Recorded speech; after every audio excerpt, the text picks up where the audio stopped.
कांग्रेस 3 गुना ज़्यादा जो है सीट जीत जाता है। बोलता है कि अगर हम लोग चुनाव जीत जाते हैं तो सबसे पहली बात तो हम भारत में कॉन्स्टिट्यूशनल असेंबली बनाएंगे। हम हो गया, मेंबर्स चुना गए, अब बनेगा क्या? अब बनेगा किताब, और उस किताब का नाम क्या है? उस किताब का नाम है कॉन्स्टिट्यूशन। किस पर्पस से कैबिनेट मिशन को भेजा गया था भारत में, जो कि 24 मार्च 1946 को आता है दिल्ली में, जिसमें पैट्रिक लॉरेंस, एवी अलेक्जेंडर और सर स्टैनफोर्ड क्लिप्स। फिर क्या होता है कि मुस्लिम लीग जो है अलग हो जाता है। वो कॉन्स्टिट्यूशन इंपॉर्टेंट है। इंडिपेंडेंट इंडिया में टोटल सीट कितना बचा? 299 स्टेज पे खड़ा होकर के, और जेबी साहब जो है बोलते हैं सच्चिदानंद सिन्हा जी को कि आइए और अपना पद को ग्रहण करिए। हम लोग देखते हैं कि 30 अगस्त 1947 को बी आर अम्बेडकर जी आए। उससे पहले 11 दिसंबर और पंडित नेहरू ऐसे स्टेज पे खड़ा होकर के, और सबसे पहली बार जो है एक ऑब्जेक्टिव रेजोल्यूशन था क्या? तो अभी का जो प्रियम्बल है ना, प्रियम्बल, उसी का पुराना नाम है ऑब्जेक्टिव रेजोल्यूशन। ऑब्जेक्ट, ये वाला क्वेश्चन बहुत पेपर में आया हुआ है, बहुत पेपर में आया हुआ है कि ऑब्जेक्टिव रेजोल्यूशन किसके द्वारा पास किया गया? पंडित नेहरू के। क्वेश्चन जाना बहुत मुश्किल है, ऐसा नहीं कि नहीं जाएगा। 100% तो मैच नहीं कर सकता है ना, लेकिन यस 90% क्वेश्चन जो है इसी सीरीज से आएंगे सारे पेपर्स में, ठीक है। तो आज से हमारा मंजिल बैच का जो क्लासेज है वो शुरू होने जा रहे हैं, और आज हमारा क्लास 1 है, जिसमें हम लोग जो है पॉलिटी को बिल्कुल डिटेल से शुरू करेंगे, और शुरू करने के बाद उसको खत्म कर देंगे, ठीक है। करीबन मान के चलते हैं कि इसका 30 वीडियो के आसपास हम लोग क्लासेस लेंगे, जिसमें बिल्कुल बेसिक से लेकर के और टॉप लेवल तक, क्या बोले, बेसिक से लेकर के टॉप लेवल तक एक सीरीज में हम लोग बिल्कुल खत्म कर देंगे, ठीक है। अगर बात करें कि ये जो बैच है या फिर ये जो क्लासेस हैं पॉलिटी का, ये किन किन एग्जामों के लिए काफी ज्यादा बेनिफिशियल रहेंगे, तो बात आता है यूपीएससी प्री। मतलब कि अगर इसमें कंटेंट डाला गया है तो मेरे माइंड में बस यही था कि यूपीएससी के प्रीलिम्स का क्वेश्चन जो है बहुत ज्यादा टैकल हो जाए बच्चों से, ठीक है। उसके बाद बीपीएससी या फिर कह सकते हैं यूपी पीसीएस, या हम लोग कह सकते हैं जितने भी पीसीएस के पेपर होते हैं, सारे पीसीएस के पेपर में इस क्लासेस से बहुत सारे क्वेश्चंस सीधा सीधा आते हुए दिखेंगे हम लोगों के। फिर सीडीएस, एनडीए, सीएपीएफ और बिहार दरोगा। कहने का तात्पर्य यह है मेरा कि जितना भी कॉम्पिटिटिव एग्जाम होता है, सभी कॉम्पिटिटिव एग्जाम्स के लिए ये क्लासेस काफी ज्यादा इंपॉर्टेंट होने वाले हैं, और ये हमारा आज क्लास फर्स्ट है, ठीक है। जिस क्लास में हम लोग शुरू करने जा रहे हैं, यहाँ पे लिख दिए हैं लेट्स मेक पॉलिटी इजी, और बिल्कुल बहुत इजी बना दिया जाएगा पॉलिटी को, ठीक है ना। अगर हम लोग डिस्कस करें तो आज का हमारा जो टॉपिक है वो रहेगा making of Indian constitution. Indian constitution का मतलब क्या है? जैसे जैसे जैसे जैसे जैसे ये मेरे पास एक बुक है, ये मेरे पास एक बुक है, ठीक है। तो इस बुक में क्या है? बहुत सारा कंटेंट लिखा हुआ है कि इस बुक में क्या है, कैसे कैसे क्या है। जैसे ये बेसिकली ये बुक है एमसीक्यू का बुक है, ठीक है ना। तो उसी तरीके से जो कॉन्स्टिट्यूशन है, कॉन्स्टिट्यूशन में क्या लिखा हुआ है? रूल्स लिखा हुआ है। कॉन्स्टिट्यूशन में क्या लिखा हुआ है? रूल्स लिखा हुआ है। किस चीज का रूल्स लिखा हुआ है? सर किसी सिस्टम का रूल्स लिखा हुआ है। सर सिस्टम का रूल्स लिखा हुआ है ना। तो कॉन्स्टिट्यूशन में क्या लिखा हुआ है? किसी सिस्टम का रूल्स लिखा हुआ है, ठीक है सर।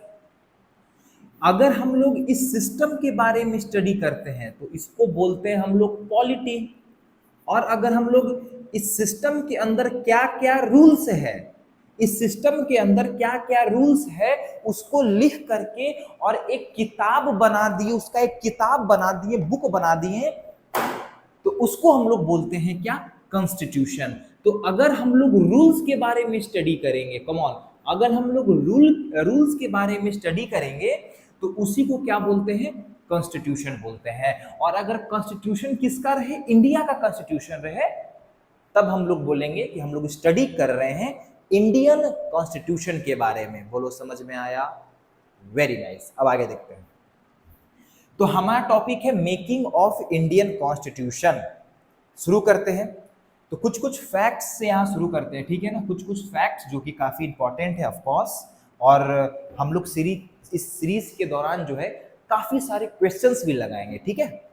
आइए, तो यहाँ पे हम लोग सबसे पहले कुछ फैक्ट्स लिखते हैं, कुछ फैक्ट जो कि काफी ज्यादा इंपॉर्टेंट है और यहाँ पे संपूर्ण जानकारी मिलेगा हर एक सब्जेक्ट का। जैसे अगर पहला फैक्ट लिखे तो सबसे पहले 1895 में बीजी तिलक या फिर बाल गंगाधर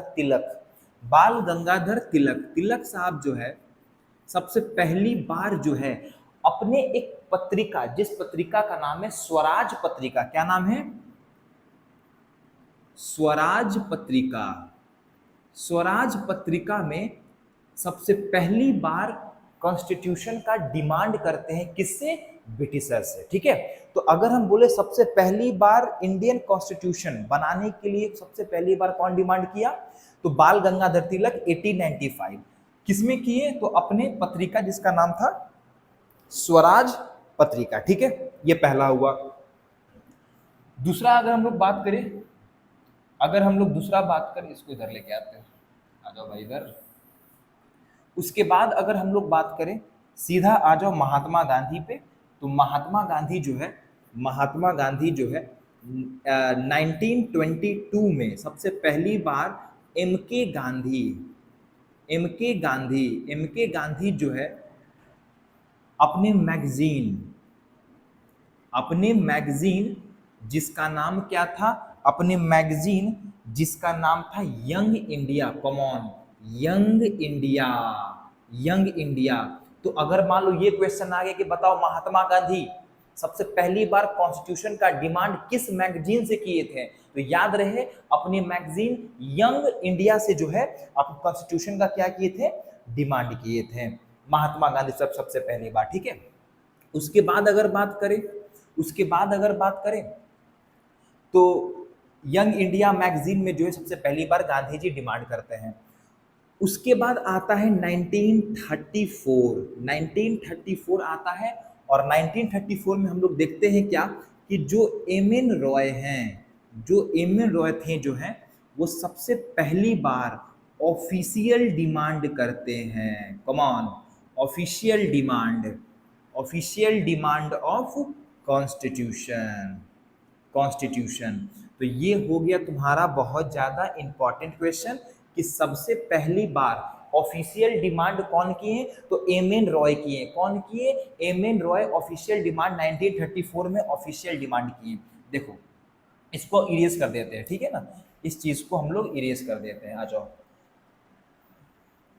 अगर हम लोग बात करें, ये जो बीजी तिलक साहब थे स्वराज पत्रिका और महात्मा गांधी जो यंग इंडिया मैगजीन में जो डिमांड किए थे वो किए थे अनऑफिशियल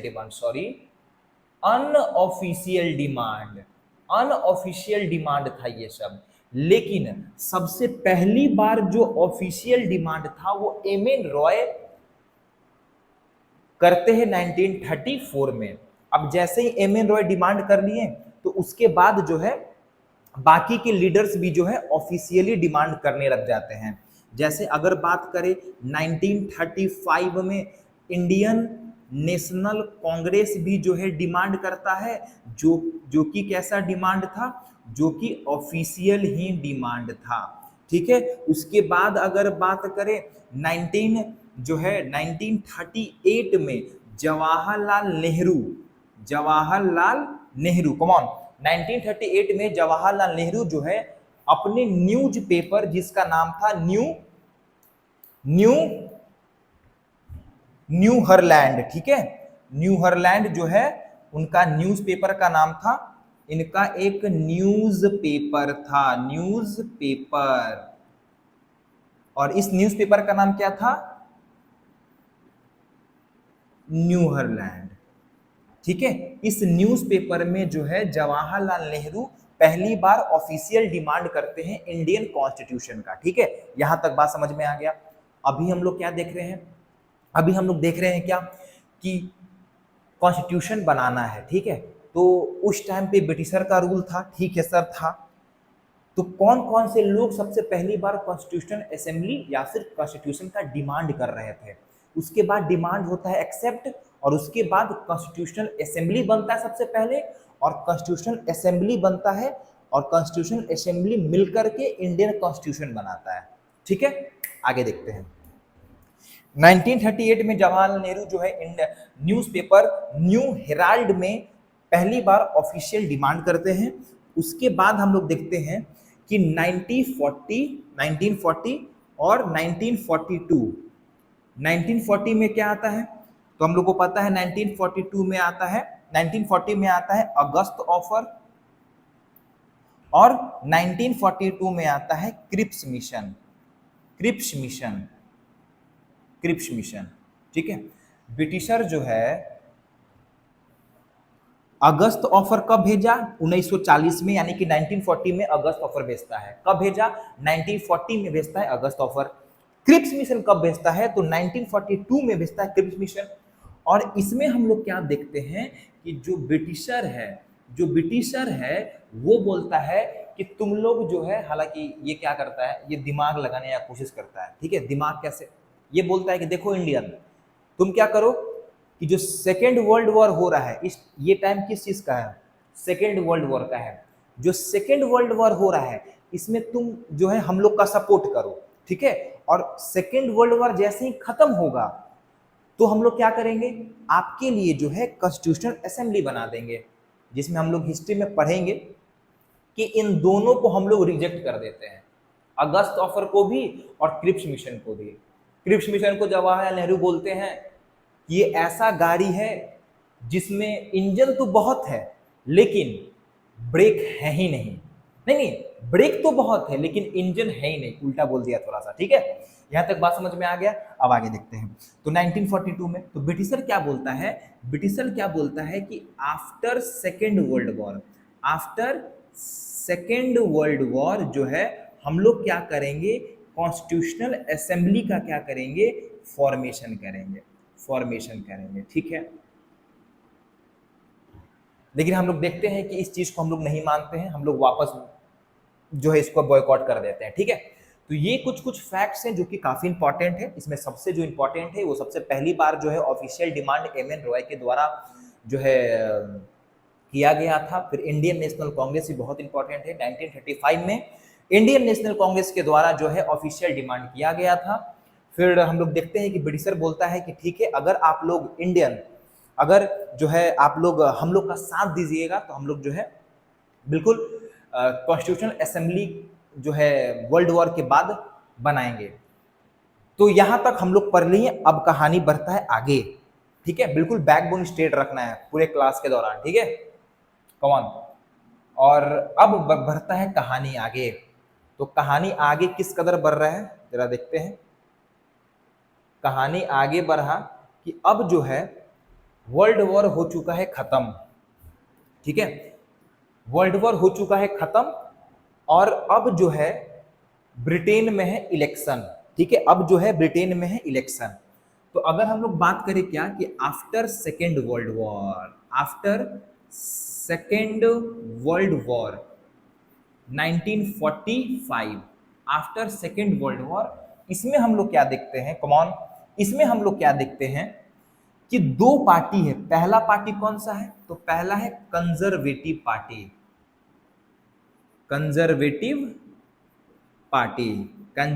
पार्टी। और हम लोग को पता है कि कंजर्वेटिव पार्टी जो है इसका कौन था पीएम? कमॉन, इसका कौन था? Winston Churchill. कौन था? विंस्टन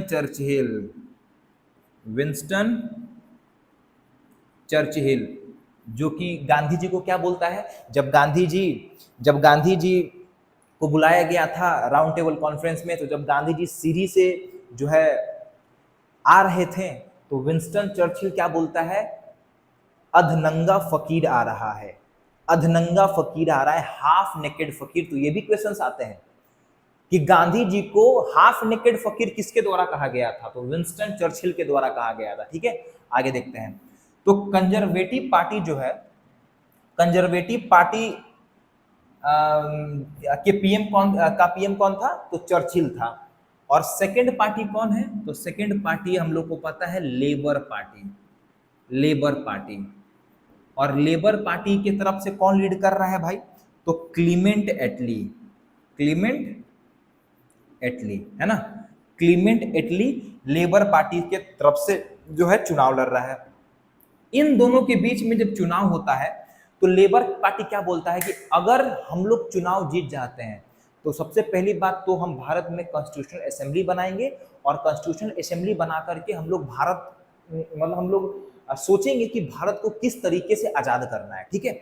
और यही सब भाषण दे देकर क्लीमेंट एटली जो है चुनाव जीत जाता है और चर्चिल जो है चुनाव हार जाता है। कमॉन, कहानी में घुसना है। ये सब डिमांड चल रहा था, क्रिप्स मिशन आया, उसके बाद हम लोग इसको बॉयकॉट किए तो हम लोग क्या देखते हैं, हम लोग क्या देखते हैं, हम लोग ये देखते हैं कि अब ब्रिटेन में जो है चुनाव का बारी आ चुका है और क्लीमेंट एटली साहब जो है वो क्या बोल रहे हैं, क्लीमेंट एटली क्या बोल रहे हैं कि अगर हम लोग चुनाव जीत जाएंगे तो हम लोग इंडिया में, कमॉन, हम लोग इंडिया में क्या करेंगे, तो हम लोग इंडिया में कॉन्स्टिट्यूशनल असेंबली बनाने का काम करेंगे, ठीक है।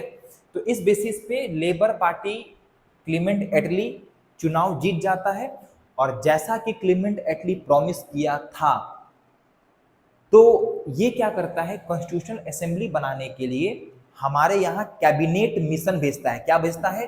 Cabinet mission. बिल्कुल हम लोग बेसिक से शुरू किए सभी चीज़ों को, ठीक है। इसी पेज में लिख देते हैं ना, इसी पेज में लिख देते हैं, इसको करते हैं zoom out. Okay, very nice, ठीक है। अब आगे देखते हैं हम लोग। इसमें हम लोग को क्या देखना है, इसमें हम लोग को क्या देखना है कि जैसे ही लेबर पार्टी जीता तो लेबर पार्टी जीतने के बाद जो है भारत में भेजता है क्लीमेंट एटली क्या, कैबिनेट मिशन। कैबिनेट मिशन जो है भारत में भेजता है कौन, क्लीमेंट एटली। ये जो है कैबिनेट मिशन, ये कैबिनेट मिशन जो है 24 मार्च 1945 हाँ 24 मार्च 1945 को जो है 1945 को जो है 24 मार्च 1945 को जो है कैबिनेट मिशन कहाँ पहुंचता है, ये पहुंच जाता है हमारे दिल्ली। इसमें टोटल 3 मेंबर्स थे, इसमें टोटल 3 मेंबर्स थे, और कहा जाता है कि ये कॉन्स्टिट्यूशनल असेंबली का पास है, PAS, पास। अब पास क्यों बोला जा रहा है भाई, जरा देखना, ये क्या है, कॉन्स्टिट्यूशनल असेंबली का पास है। पास का मतलब PAS, पास का मतलब, P का मतलब होता है पैथिक लॉरेंस, पैथिक लॉरेंस, ठीक है। पैथिक लॉरेंस कौन था सर, तो पैथिक लॉरेंस जो है, पैथिक लॉरेंस थे इंडियन मिनिस्टर, इंडियन मिनिस्टर, ठीक है। ए का मतलब AV अलेक्जेंडर। अभी हम क्या बता रहे हैं, अभी बता रहे हैं कि कैबिनेट मिशन में 3 मेंबर्स थे, 3 में से पैथिक लॉरेंस, AV अलेक्जेंडर और सर स्टैफोर्ड क्रिप्स, ठीक है। AV अलेक्जेंडर, ये क्या था, ये था तुम्हारा, ये था ट्रेड मिनिस्टर, नहीं ये था नेवी मिनिस्टर, नेवी मिनिस्टर। और अगर बात करें एस मतलब स्टैफोर्ड क्रिप्स, स्टैफोर्ड क्रिप्स, ये क्या था, ये था ट्रेड मिनिस्टर, ये था ट्रेड मिनिस्टर, ठीक है। तो अगर क्वेश्चन ये आया कि बताओ जरा कैबिनेट मिशन इंडिया में कब आया, तो 24 मार्च 1945 को जो है कैबिनेट मिशन जो है इंडिया में आता है। कैबिनेट मिशन जो है 24 मार्च 1945 नहीं, 1945 नहीं, 1946 को जो है कैबिनेट मिशन आता है, जो कि कहाँ पे आया, दिल्ली में आता है। इसमें 3 मेंबर, 24 मार्च को दिल्ली में उतर गया था, 3 मेंबर था, कौन कौन सा, पैथिक लॉरेंस, AV अलेक्जेंडर और सर स्टैफोर्ड क्रिप्स। कौन कौन था, सर स्टैफोर्ड क्रिप्स था, कोई दिक्कत वाली बात तो नहीं है यहाँ तक, सर स्टैफोर्ड क्रिप्स। अब देखते हैं हम लोग क्या कि ये तीनों आदमी क्यों आया था भाई भारत में, तो ये लोग क्यों आया था भारत में, तो हम लोग को देखना है कि आखिरकार कैबिनेट मिशन का ऑब्जेक्टिव क्या था, है ना, कि क्यों आया था, क्यों आया था, क्यों आया था भाई। कैबिनेट मिशन यहां लिख देते हैं, ठीक है ना। कैबिनेट मिशन का क्या था objective, cabinet mission, cabinet mission का अगर हम लोग बात करें ऑब्जेक्टिव के बारे में, अगर हम लोग बात करें बच्चों ऑब्जेक्टिव के बारे में, कैबिनेट मिशन के ऑब्जेक्टिव के बारे में अगर हम लोग बात करें तो इसका दो ऑब्जेक्टिव था। कौन कौन सा? एक ऑब्जेक्टिव था क्या, formation of constitutional assembly, constitutional assembly banana, formation of CA, CA का मतलब कॉन्स्टिट्यूशनल असेंबली, ठीक है। और दूसरा क्या मोटो था, एक मोटो था फॉर्मेशन ऑफ कॉन्स्टिट्यूशनल असेंबली और दूसरा मोटो क्या था कि formation of interim government, formation of interim government. यहां तक बात समझ में आ गया। अगर पूछा जाए कि किस पर्पस से कैबिनेट मिशन को भेजा गया था भारत में, जो कि 24 मार्च 1946 को आता है दिल्ली में, जिसमें पैथिक लॉरेंस, एवी अलेक्जेंडर और सर स्टैफोर्ड क्रिप्स रहता है, तो हम लोग क्या बोलेंगे कि कैबिनेट मिशन का मेन मोटो क्या था कि वो फॉर्मेशन करे कॉन्स्टिट्यूशनल असेंबली, जैसा कि क्लीमेंट एटली प्रॉमिस किया था। तो ये कैबिनेट मिशन भेजता है ताकि कॉन्स्टिट्यूशनल असेंबली बनाया जा सके और कॉन्स्टिट्यूशनल असेंबली फिर क्या करेगा, कॉन्स्टिट्यूशन बनाएगा। तो यहां तक बात समझ में आ गया है। अब आगे देखते हैं, ठीक है, अब आगे देखते हैं। तो अब होता क्या है कि कैबिनेट मिशन जो है अपना काम शुरू कर देता है, कैबिनेट मिशन जो है अपना काम जो है शुरू कर देता है। और ये क्या करता है कि अब हम लोग को क्या बनाना है, कॉन्स्टिट्यूशनल असेंबली बनाना है। अब बात ये है कि सर पहले आप ये बताइए कि कॉन्स्टिट्यूशनल असेंबली होता क्या है, आप ये बताइए कि कॉन्स्टिट्यूशनल असेंबली होता क्या है। कमान हम लोग यहाँ देखते हैं, हम लोग यहाँ देखते हैं कि कॉन्स्टिट्यूशनल असेंबली आखिरकार होता क्या है। तो अगर बात करें कॉन्स्टिट्यूशनल असेंबली का, तो कैसा असेंबली, कॉन्स्टिट्यूशन का असेंबली, कॉन्स्टिट्यूशन बनाने वाला असेंबली। मतलब क्या होगा कि बहुत सारा लोग जो है एक साथ बैठेगा और एक साथ बैठ गया मतलब असेंबली बना लिया, और असेंबली बनाने के बाद जो है क्या करेगा, तो कॉन्स्टिट्यूशन को लिखेगा, कॉन्स्टिट्यूशन को क्या करेगा, लिखेगा, राइट करेगा यानी लिखेगा। तो इसी असेंबली को कहा जाता है कॉन्स्टिट्यूशन असेंबली। डन, कोई दिक्कत नहीं। तो कॉन्स्टिट्यूशन असेंबली क्या है, तो वैसे ग्रुप ऑफ पीपल जो कि कॉन्स्टिट्यूशन को लिखने का काम किए, जो कि बहुत ही ऑफकोर्स बहुत ही हमारे लिए वो लोग महान इंसान हैं। तो यहां तक समझ में आ गया बात। तो कॉन्स्टिट्यूशन असेंबली वैसे लोग जो कि कॉन्स्टिट्यूशन असेंबली को लिखने का काम करते हैं, ठीक है, कॉन्स्टिट्यूशन को लिखने का काम करते हैं, ठीक है।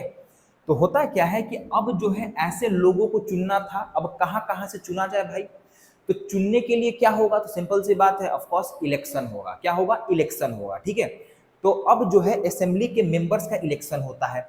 अब हुआ क्या कि जो ये है कैबिनेट मिशन में जो तीनों लोग हैं, ये क्या करता है कि ये जो है 10 लाख पे 10 लाख पे जो है एक सीट बनाता है, यानी कि एक सीट रिप्रेजेंट कर रहा था 10 लाख मेंबर्स को, ठीक है। इसलिए अगर मान लो कि हम चुना गए तो हम कितने लोगों को रिप्रेजेंट करेंगे, 10 लाख को। तो एक सीट रिप्रेजेंट कर रहा था 10 लाख को, ठीक है, एक सीट रिप्रेजेंट कर रहा था 10 लाख को।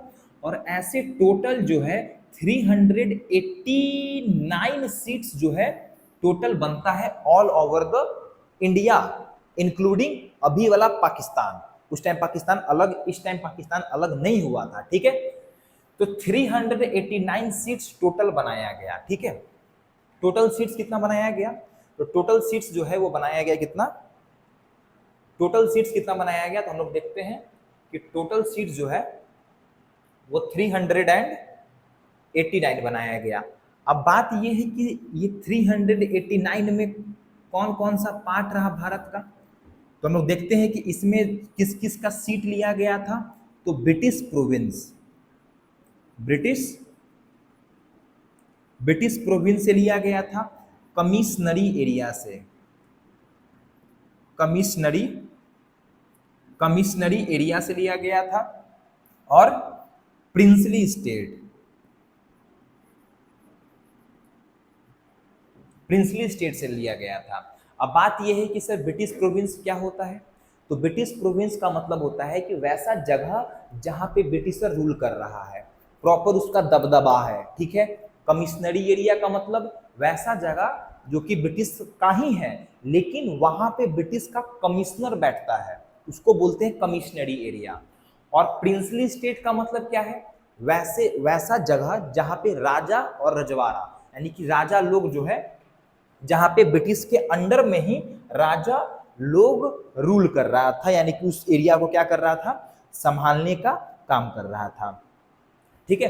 तो अगर हम लोग डिस्कस करें तो ब्रिटिश प्रोविंस से लिया गया 292 सीट्स, कमिश्नरी एरिया से लिया गया चार सीट्स था कमिश्नरी एरिया से, ब्रिटिश प्रोविंस से था 292 सीट्स, और प्रिंसली स्टेट से था 93 सीट्स। कॉमन प्रिंसली स्टेट से कितना था? 93 सीट्स था। तो अगर हम लोग बात करें क्या बात करें यहाँ पे, अगर हम लोग क्या बात करें, जरा ध्यान से सुनिएगा आप लोग, कि इलेक्शन जो है वो बेसिकली 389 सीट पे नहीं हुआ था।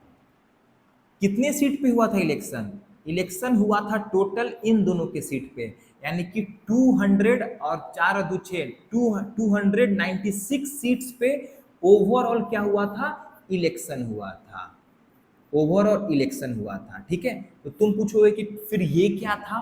तो इन लोगों को जो है नॉमिनेट किया गया था, ये लोग क्या थे? नॉमिनेटेड थे, ठीक है। इनका इलेक्शन नहीं हुआ था, इलेक्शन हुआ था 296 सीट्स पे इलेक्शन हुआ था, याद रहे, ठीक है। 296 सीट्स पे इलेक्शन हुआ, ठीक है सर। ये जो इलेक्शन कैसा था? ये इलेक्शन था इनडायरेक्ट इलेक्शन, ये इलेक्शन था इनडायरेक्ट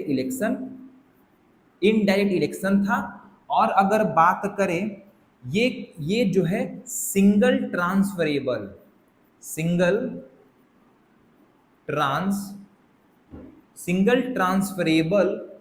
वोट सिस्टम पे बेस्ड था, सिंगल ट्रांसफरेबल वोट सिस्टम। अब सिंगल ट्रांसफरेबल वोट सिस्टम क्या होता है, इसको हम लोग पढ़ेंगे प्रेसिडेंट वाले टॉपिक पे, ठीक है। तो थोड़ा सा बस इसको नोटबुक में लिख लेना, ठीक है। और अगर बात करें तो ये जो इलेक्शन था, ये बहुत ज्यादा अलग अलग, बहुत सारे अलग अलग कम्युनिटीज को जो है रिप्रेजेंट कर रहा था, ठीक है। मल्टीपल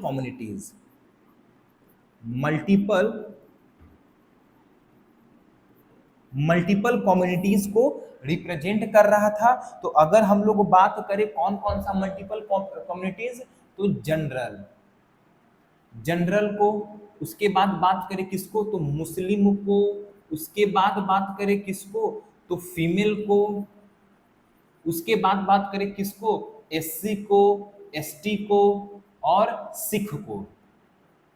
तो याद रहे सिख का टोटल सीट कितना था? 4 था, जनरल का 213 था, मुस्लिम का 73, फीमेल का था 15 सीट, इन दोनों का 23 और 26 के आसपास देख लेना, हालांकि इंपॉर्टेंट है नहीं, ये सब नंबर इंपॉर्टेंट नहीं है, ठीक है। बस हम लोग को याद रहे कि फीमेल का 15 सीट था और सिख का 4 सीट था, ठीक है। फीमेल के लिए कितना सीट था? 15 सीट, और सिख के लिए था 4 सीट, ये हम लोग को याद रहेगा। अगर बात करें क्या फीमेल से ही हम लोग यहीं से निकाल लेते हैं, क्या निकाल लेते हैं कि जो फीमेल थी, फीमेल अगर बात करें कि कॉन्स्टिट्यूशनल असेंबली में टोटल नंबर ऑफ फीमेल्स तो समझ में आ गया कितना है, तो 15 है, ठीक है। और क्या हम लोग देख सकते हैं फीमेल से? तो हम लोग देखेंगे क्या कि total number of females in first sitting, है ना, फर्स्ट सिटिंग। तो यहाँ पे ऐसे लिखते हैं ना कि फर्स्ट सिटिंग में, यानी कि जब कॉन्स्टिट्यूशन जब बनना शुरू होता है, जब सभी लोग बैठ जाते हैं, तो उसमें जो है टोटल नंबर ऑफ फीमेल्स कितनी थी? 10 थी। कितनी? 10। फर्स्ट सिटिंग में नंबर ऑफ फीमेल्स कितनी थी? तो हम लोग देखते हैं 10 थी, ठीक है ना। नंबर ऑफ फीमेल्स कितनी थी? 10 थी। और अगर हम लोग देखें कि फर्स्ट सिटिंग में कितनी थी? 10 थी। सेकंड सिटिंग में कितनी थी? तो हम लोग देखते हैं कि सेकेंड सिटिंग में जो है, सेकेंड सिटिंग में जो ये थोड़ा सा फैक्चुअल चीज है, हम लोग को बिल्कुल इसको रट लेना है। फर्स्ट सिटिंग में कितनी थी? 8 थी। तो पहला सिटिंग में 10, दूसरा सिटिंग में 8। अगर हम बोलें कि पूरे के पूरे कॉन्स्टिट्यूशनल असेंबली में पर्सियन लीडर कौन था, तो पीएच मोदी। ठीक है, pH Modi Persian, Persian leader, Persian leader कौन थे? तो पीएच मोदी। पीएच मोदी जो है वो पर्सियन लीडर थे। ठीक है ना, पीएच मोदी जो है वो पर्सियन लीडर थे। और हम लोग बात करें, और हम लोग बात करें, अगर हम लोग बात करें कम्युनिस्ट लीडर कौन थे? कम्युनिस्ट लीडर, कम्युनिस्ट लीडर कौन थे? तो कम्युनिस्ट लीडर रहते हैं, हम लोग को पता है कि सोमनाथ लाहिड़ी, सोमनाथ लाहिड़ी। ठीक है, सोमनाथ लाहिड़ी जो है वो कम्युनिस्ट लीडर रहे। यहां तक बात समझ में आ गया? तो ये सब चीज अभी तक हम लोग पढ़े। ठीक है सर, आप बता दिए कि 296 पे इलेक्शन होता है जो कि इनडायरेक्ट होता है, जो सिंगल ट्रांसफरेबल वोट सिस्टम पे बेस्ड था, जिसपे मल्टीपल कम्युनिटीज जो है रिप्रेजेंट कर रही थी इस इलेक्शन को, जिसमें फर्स्ट सिटिंग में टोटल 10 फीमेल, सेकेंड सिटिंग में 8 female, Persian leader PH Modi और कम्युनिस्ट लीडर। ये कुछ कुछ फैक्ट्स है जो कि हम लोग को याद रहेगा। ठीक है, कुछ कुछ फैक्ट्स हैं जो कि हम लोग याद रखेंगे। ठीक है ना, यहां तक बात समझ में आ गया? तो इलेक्शन हो गया। तो अब बात आता है कि आप ये बताइए कि इलेक्शन का रिजल्ट क्या निकला। कम ऑन, इलेक्शन का रिजल्ट क्या निकला? ठीक है ना, हम लोग देखते हैं कि इस इलेक्शन का रिजल्ट क्या निकला, इस इलेक्शन का रिजल्ट क्या निकला, है ना। अगर बात करें क्या, ये इलेक्शन हो गया। ठीक है, अब ये इलेक्शन हुआ तो सर आप ये बताइए कि इलेक्शन का रिजल्ट क्या निकला। तो रिजल्ट क्या निकला, अगर हम बात करें इलेक्शन, इलेक्शन का रिजल्ट, रिजल्ट क्या निकला, रिजल्ट क्या निकला कि जो इंडियन नेशनल कांग्रेस था वो टोटल 208 सीट जो है जीत जाता है। 208 सीट जो है इंडियन नेशनल कांग्रेस जो है वो जीत जाता है। और अगर हम लोग बात करें 208 सीट जो है इंडियन नेशनल कांग्रेस जीत जाता है, और मुस्लिम लीग, एमएल का मतलब मुस्लिम लीग जो है वो 78 सीट से जीतता है, और बाकी का 8 जो है वो अदर जीत जाता है। तो यहां से हम लोग देखते हैं कि पूछा जाता है कि जो कॉन्स्टिट्यूशनल असेंबली का जो इलेक्शन हुआ था उसमें इंडियन नेशनल कांग्रेस कितना गुना सीट जीता था? 3 गुना, 3 टाइम्स, 3 टाइम्स ज्यादा सीट्स था, 3 टाइम्स ज्यादा सीट था। और इसी में हम लोग क्या देखते हैं कि बी आर अंबेडकर साहब,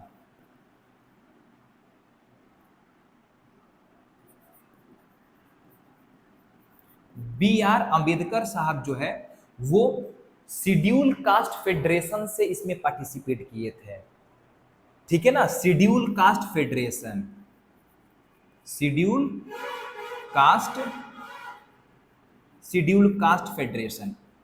ठीक है, शेड्यूल कास्ट फेडरेशन से जो है बाबा साहेब जो है पार्टिसिपेट किए थे। ठीक है, लेकिन होता क्या है फिर बाद में कि मुस्लिम लीग को ये इलेक्शन भाता नहीं है। क्यों? क्योंकि हम लोग देखते हैं कि इंडियन नेशनल कांग्रेस इससे 3 गुना ज्यादा जो है सीट जीत जाता है। फिर क्या होता है कि मुस्लिम लीग जो है अलग हो जाता है, वो कॉन्स्टिट्यूशनल असेंबली को बॉयकॉट कर देता है। ठीक है, वो क्या किया, कॉन्स्टिट्यूशनल असेंबली को बॉयकॉट कर दिया। और फाइनली जो है इंडिपेंडेंट इंडिया में टोटल 299, ये इंपॉर्टेंट है, टोटल सीट कितना बचा, टोटल सीट कितना बच गया आफ्टर मुस्लिम लीग, एमएल का मतलब मुस्लिम लीग, कितना बचा 200, बड़ा सा लेटर में 99, याद रहे इंपॉर्टेंट है।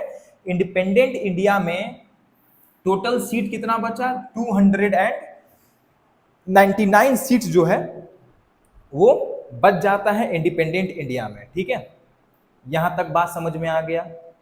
यहाँ तक पूरा पूरा बात हम लोग को समझ में आ चुका है सर? मजा आ रहा है? बिल्कुल मजा आ रहा है, मजा आ रहा है। ऐसा ऐसा फैक्ट्स बता दिए कि पहले कभी पढ़े ही नहीं थे, बिल्कुल नहीं पढ़े रहोगे, मजा तो आएगा ही आएगा, क्यों नहीं आएगा मजा। आ जाओ यहाँ पे। यहाँ पे हम लोग देखें, क्या थोड़ा सा रिवाइज कर लेते हैं कि इसमें हम लोग देखें कि ये लोग जो है कॉन्स्टिट्यूशनल असेंबली का डिमांड करते हैं। उसके बाद ब्रिटेन में होता है क्या, इलेक्शन, लेबर पार्टी जीतता है, कैबिनेट मिशन भेजा 24 मार्च 1946, जिसमें 3 मेंबर पैथिक लॉरेंस, एवी अलेक्जेंडर और स्टैफोर्ड क्रिप्स, तीनों मिलकर के सोचता है कि कैसे हम लोग कॉन्स्टिट्यूशनल असेंबली बनाया जाए भारत में। तो होता है इलेक्शन। इलेक्शन टोटल जो है वो 389 सीट्स बनाया गया, जो कि रिप्रेजेंट करता है 10 लाख पे 1 सीट। ठीक है, जिसमें हम लोग देखते हैं कि 3 तरीके के, कहां गया, 3 यहाँ 3 तरीके के वो रहता है, 3 पार्टों से लिया गया था ये seat, British province, princely state और कमिश्नरी एरिया। ठीक है, अगर बात करें ब्रिटिश प्रोविंस से तो 292 सीट, कमिश्नरी एरिया से 4, और अगर इसमें हम लोग ऐड करना चाहें तो 4 कौन कौन सा था, तो हम लोग लिख लेंगे इसको। ठीक है, 4 का अगर बात करें तो 4 कौन कौन सा था, तो 4 था ए बी सी डी। ए का मतलब होता है अजमेर, बी मतलब बलूचिस्तान, सी मतलब कुर्ग और डी मतलब दिल्ली। ठीक है, नोट कर लेना, अजमेर, बलूचिस्तान, कुर्ग और दिल्ली। अजमेर, बलूचिस्तान, कुर्ग और दिल्ली। ठीक है ना। प्रिंसली स्टेट में 93, और हम लोग को पता है कि प्रिंसली स्टेट का इलेक्शन नहीं हुआ था, वो नॉमिनेटेड था। इलेक्शन हुआ था 296 सीट्स पे। जो इलेक्शन कैसा था, जो इलेक्शन इनडायरेक्ट इलेक्शन था, सिंगल ट्रांसफरेबल वोट सिस्टम पे बेस्ड था, जो रिप्रेजेंट कर रहा था मल्टीपल कम्युनिटीज को। याद रहे, नंबर इंपॉर्टेंट नहीं है, बस फीमेल और सिख का याद रहेगा हम लोगों को। ठीक है, उसके बाद हम लोग देखते हैं कुछ फैक्ट्स। फीमेल से याद आ गया कुछ फैक्ट्स कि फर्स्ट सीटिंग में number of female 10, second sitting में 8, Persian leader PH Modi, communist leader Somnath Lahiri. ठीक है, उसके बाद हम लोग क्या देखें, उसके बाद हम लोग ये देखें कि इलेक्शन का रिजल्ट में हम लोग देखें कि जो हमारा इंडियन नेशनल कांग्रेस है वो 3 गुना ज्यादा सीट जीत लेता है, किससे, मुस्लिम लीग से। जिस कारण से मुस्लिम लीग जो है अब बोला कि ना ना ना ना, अब हम लोग अपना अलग देश बनाएंगे। देखेंगे हम लोग हिस्ट्री में, हिस्ट्री का भी बहुत जल्दी जैसे ये कवर हो जाता है, करीबन 30 वीडियो के आसपास हम लोग कवर करेंगे इसको। पूरा क्वालिटी आसान और सबसे डीप पूरा सीरीज जो है बिल्कुल डिटेल में रहेगा, नो हड़बड़ाहट, बिल्कुल फोकस। हाँ, बी आर अम्बेडकर जो है इसमें पार्टिसिपेट किए थे, शेड्यूल कास्ट फेडरेशन के को रिप्रेजेंट कर रहे थे। और total number of seat after Muslim league कितना बनता है, 299 सीट। यानी कि इंडिपेंडेंट इंडिया में, मेरे साथ बोलना है कि इंडिपेंडेंट इंडिया में जो है 299 सीट्स जो है कॉन्स्टिट्यूशनल असेंबली में रहा। डन, यहां तक done done done done done done. अब आगे, अब बात आता है आगे, बात आगे आगे आगे आगे आगे आगे आगे। अब देखो, अब इलेक्शन हो गया, मेंबर्स चुना गए, अब बनेगा क्या, अब बनेगा किताब। और उस किताब का नाम क्या है, उस किताब का नाम है कॉन्स्टिट्यूशन। और कहां का किताब है वो, इंडिया का किताब है। तो अब बनेगा making of Indian constitution,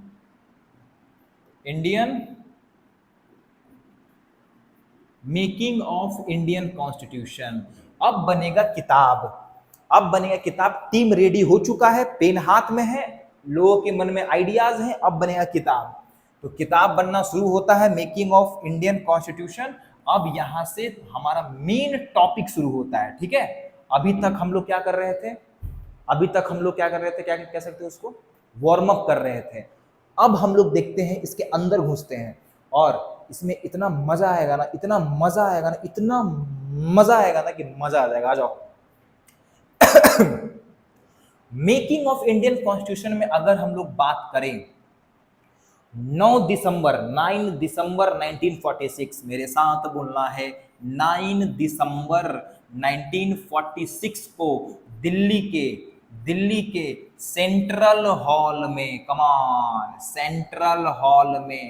Delhi के सेंट्रल हॉल में नौ नहीं, अरे हट जा भाई, 11 बजे 11 AM में जो है पहला सिटिंग होता है। कमान, पहला सिटिंग होता है दिल्ली के सेंट्रल हॉल में 11 बजे 9 दिसंबर 1946 को पहला सिटिंग होता है कॉन्स्टिट्यूशनल असेंबली का।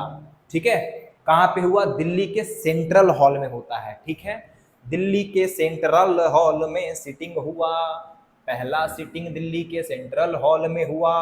और अगर हम लोग बात करें, पहला सिटिंग हुआ जिसमें हम लोग क्या देखते हैं, जिसमें हम लोग क्या देखते हैं, फर्स्ट सिटिंग में हम लोग ये देखते हैं कि फर्स्ट सिटिंग में जो हम लोग क्या देखें कि पहले जो है टेम्पररी चेयरमैन बनाए गए। कौन? डॉक्टर सचितानंदा सिन्हा। ठीक है, पहले चेयरमैन बनाए जाते हैं, फर्स्ट चेयरमैन। ठीक है, 9 दिसंबर को पहला मीटिंग होता है और फर्स्ट टेम्पररी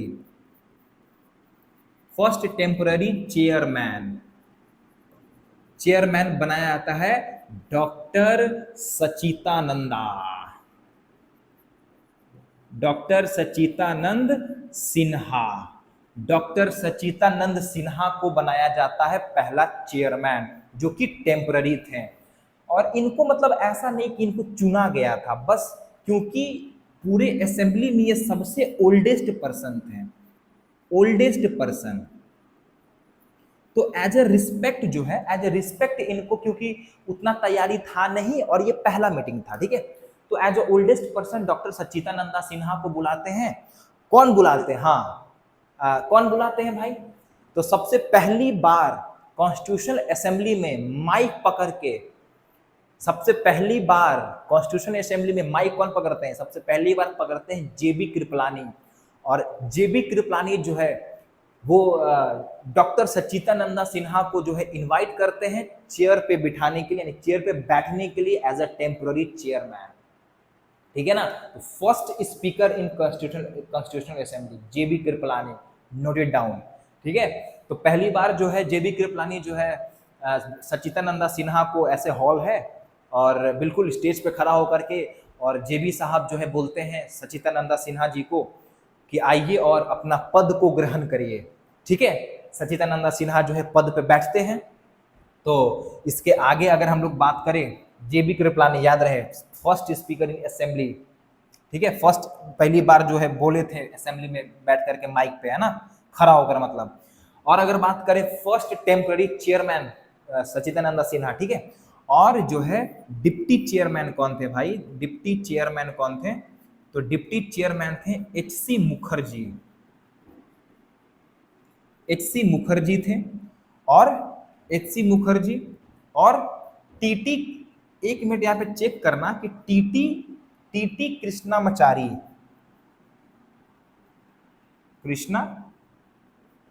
टीटी कृष्णामाचारी। एक बार यहाँ पे देख लेना कि टीटी था या वीटी था, एक बार गूगल कर लेना, शायद मेरे को लगता टीटी ही था, है ना, एक बार चेक इट। ठीक है, टीटी कृष्णामाचारी, एच.सी. मुखर्जी, और एक और थे जिसका नाम था क्या? एक और थे जिसका नाम था Frank Anthony.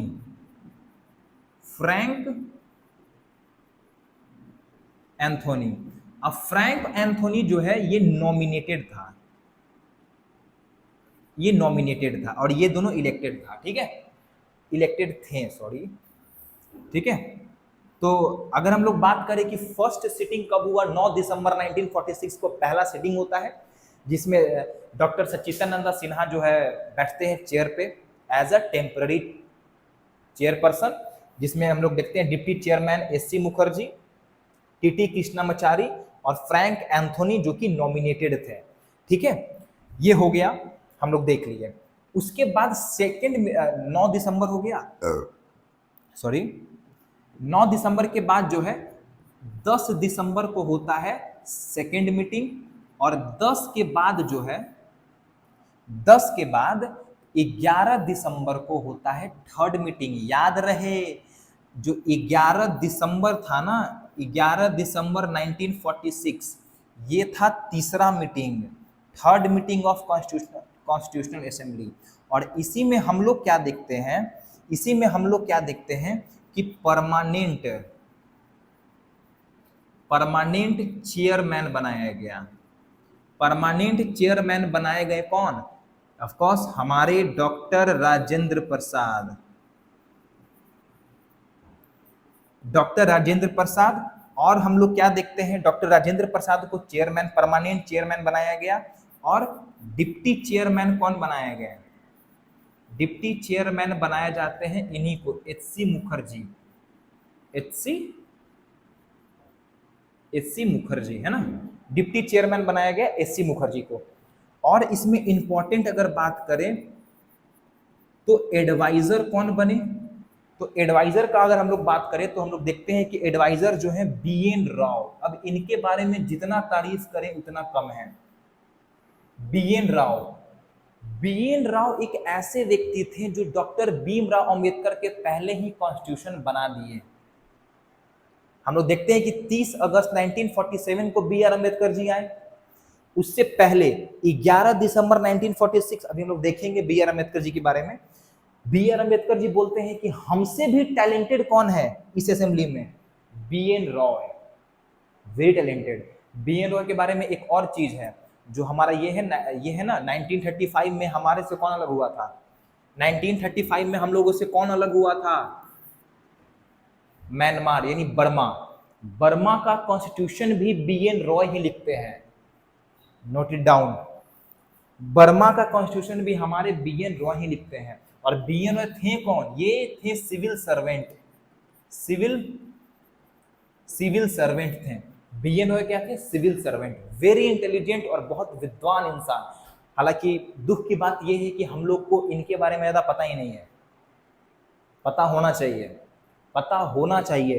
BN. Roy civil servant थे जो कि बहुत पहले ही मतलब सारा का सारा जो ड्राफ्ट है ये पहले ही रेडी कर चुके थे बी.एन. रॉय। और ये बात खुद डॉक्टर बी.आर. अंबेडकर साहब बोले कि हमसे भी ज्यादा इस असेंबली में कोई योगदान दिया है इंडियन कॉन्स्टिट्यूशन बनाने को, तो वो है बी.एन. राव साहब। ठीक है ना। तो ये कुछ रहा 11 दिसंबर 1946 को जो है बी.एन. रॉय एडवाइजर बने, डिप्टी चेयरमैन एच.सी. मुखर्जी और permanent chairman doctor Rajendra Prasad. ठीक है। अब उसके बाद 11 के बाद आता है तुम्हारा 13 दिसंबर 1946। और हम लोग देखते हैं कि 13 दिसंबर को क्या होता है कि स्टेज पे जाते हैं हमारे पंडित नेहरू जी। और पंडित नेहरू ऐसे स्टेज पे खड़ा होकर के और सबसे पहली बार जो है एक ऑब्जेक्टिव रेजोल्यूशन जो है वो प्रेजेंट करते हैं। अब बात ये है कि ऑब्जेक्टिव रेजोल्यूशन था क्या? तो अभी का जो प्रियम्बल है ना, प्रियम्बल, उसी का पुराना नाम है ऑब्जेक्टिव रेजोल्यूशन, जिसमें टोटल 8 पॉइंट था। ठीक है ना। तो इसमें हम लोग नोट कर लेते हैं, यहाँ पे हम लोग नोट कर लेते हैं। इतना भर भर के डीप में हम लोग डिस्कस करेंगे ना, इतना डीप में हम लोग डिस्कस करेंगे सभी चीजों को कि मतलब आनंद की अनुभूति हो जाएगी। ठीक है ना। आ जाइए। यानी कि जो भी चैप्टर और जो भी सिलेबस हम लोग यहाँ पे डिस्कस करेंगे बिल्कुल शुरू से शुरू करेंगे और उसको लास्ट तक ले जाएंगे। और बिल्कुल ये मेरा प्रॉमिस है कि कोई भी पेपर हो, इस सारे वीडियो से क्वेश्चंस पक्का आएंगे, पक्का, गारंटी 100%। आ जाइए, क्योंकि कुछ छूट ही नहीं रहा है ना, कुछ छूट ही नहीं रहा है, बिल्कुल डीप में हम लोग जा रहे हैं। हम लोग क्या देखें कि 13 दिसंबर 1946 को जो है पीटी नेहरू जो है क्या पेश करते हैं? Objective resolution. ये वाला क्वेश्चन बहुत पेपर में आया हुआ है कि ऑब्जेक्टिव रेजोल्यूशन किसके द्वारा पास किया गया? पंडित नेहरू के द्वारा। कब पास किया गया? 13 दिसंबर 1946। कब इसको एक्सेप्ट किया गया? तो 22 जनवरी 1947 को एक्सेप्ट किया गया। आइए, 13 दिसंबर 1946 नेहरू जी के द्वारा जो है ऑब्जेक्टिव रेजोल्यूशन जो है वो क्या किया गया? प्रेजेंट किया गया। और अगर बात करें ये पास कब होता है? पास जो होता है आपका 22 जनवरी 1947। और इसमें हम लोग देखते हैं कि ऑब्जेक्टिव रेजोल्यूशन में टोटल 8 पॉइंट था। कितना पॉइंट? टोटल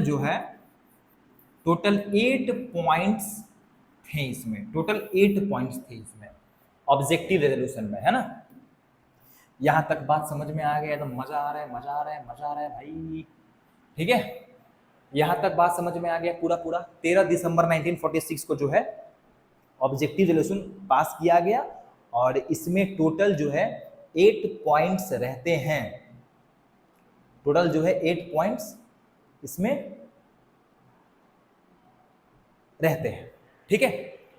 और पास किया गया कब? 22 जनवरी 1947, ठीक है ना। तो आज के लिए हम लोग इतना ही रखते हैं।